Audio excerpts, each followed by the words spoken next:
Alright, I will be talking about the ad hominem fallacy. This is one that many of us are already familiar with. It's probably the most common used fallacy, I would say. And for those of you who aren't familiar, I will just explain the basics, which is when you're using a personal attack in an argument.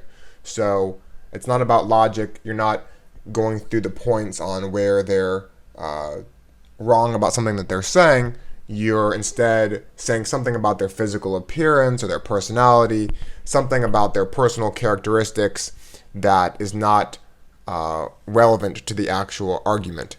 And this happens a lot in politics, and I'm not going to go too deep into that here as far as the current election cycle and the last one and the one before that and so on. But yes, a lot of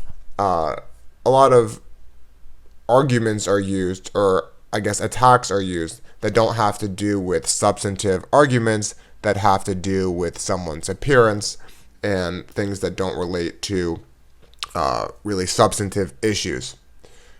A lot of times a debate can start off being civil or at least being about certain issues, and it can devolve quickly into ad hom attacks. And what a lot of people do, in particular, I've gotten into these arguments in the past on YouTube many years ago. Certain characters, one character I'm thinking of in particular, they'd combine all sorts of different fallacies into one video, and mixed in would be substantive arguments.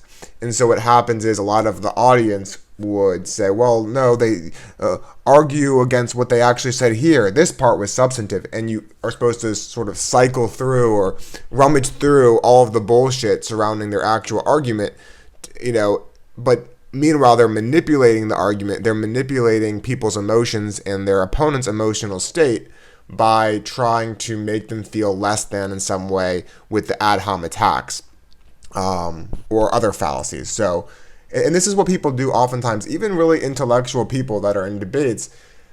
What they do is they might have some valid points mixed in, but they muddy the waters with a variety of fallacies so that you have to struggle to decide where to start.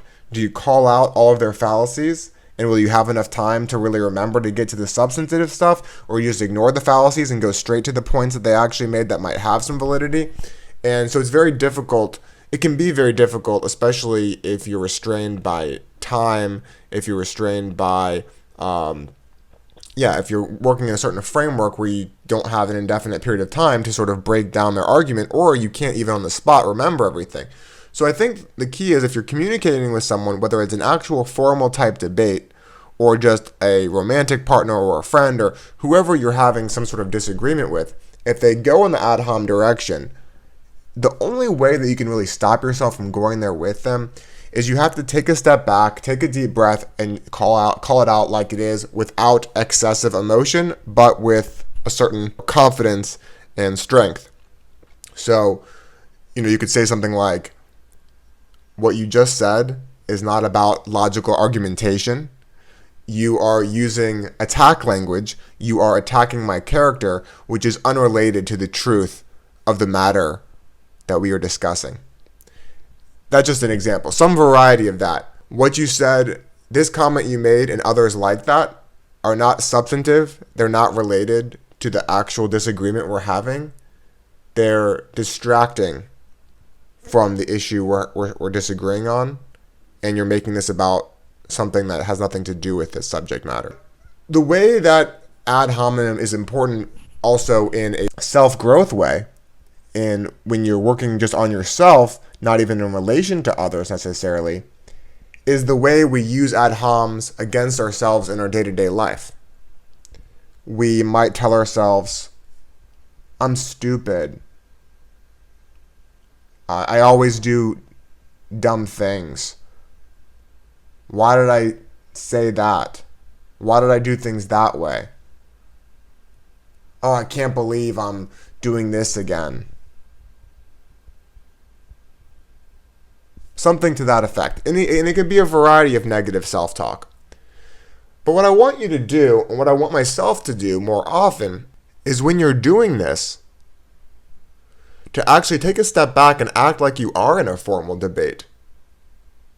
Treat yourself in the same manner The same manner that you would have to stay composed and be respectful if you were in front of others having this dialogue with another person, give yourself that same degree of respect and thoughtfulness. Say to yourself, actually, this is not helpful to moving forward and reaching some sort of truth or any kind of enlightenment. This is actually just a personal attack on my own character that has no relevance to move me forward in life. This personal attack is not really of substance, and it doesn't help me reach any sort of clarity about where to move forward in coming to some sort of truth about what my next step is going to be with regards to my life in general or something specific. And you can also start to question those negative things you tell yourself. Sometimes the gut reaction is, oh, I'm stupid. What a dumb mistake. So something negative like that. And what you need to ask yourself is that really true? Am I stupid? Is there real evidence that I'm stupid? Or that I'm a crappy person? Or that I'm not worth respect from others? Whatever it is that you tell yourself, putting yourself down. I think most of the time, if you truly analyze it with a sense of respect for yourself and honesty, you might say, okay, I think I could do this thing better. Yeah, I think this is something I want to work on and pay attention to. But I'm not actually inherently broken. I'm not actually fundamentally stupid. I just need to work on this particular issue, and here are some things I can do that might help me. And maybe even take out a pen and paper and write down the things you're going to do to work on that thing that's troubling you. Oh, I don't like that I keep making impulsive decisions.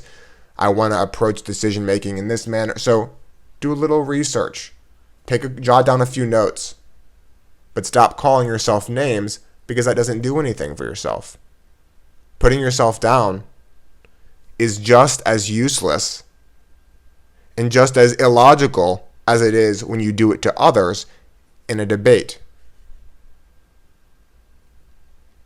You might manipulate the person to where it confuses them and puts them in a bad place to where they struggle to argue back with you with points of reason, but you're doing that same thing to yourself when you do it in the negative self-talk sort of way. You're telling yourself these negative things, which then makes it difficult for you to actually see things in an accurate way so that you can counteract that narrative and figure, no, I'm not these bad things. I don't have these bad qualities in some sort of irreparable way. I might sometimes make decisions that I want to change the way I go about it. I might sometimes behave or think in ways that I want to adjust. But then have that dialogue as far as, okay, what is the step forward? And so don't manipulate yourself any more than you would manipulate someone else in a formal debate. Be fair, be honest, and stick to matters of substance, which is reaching truth and figuring out where to go from there.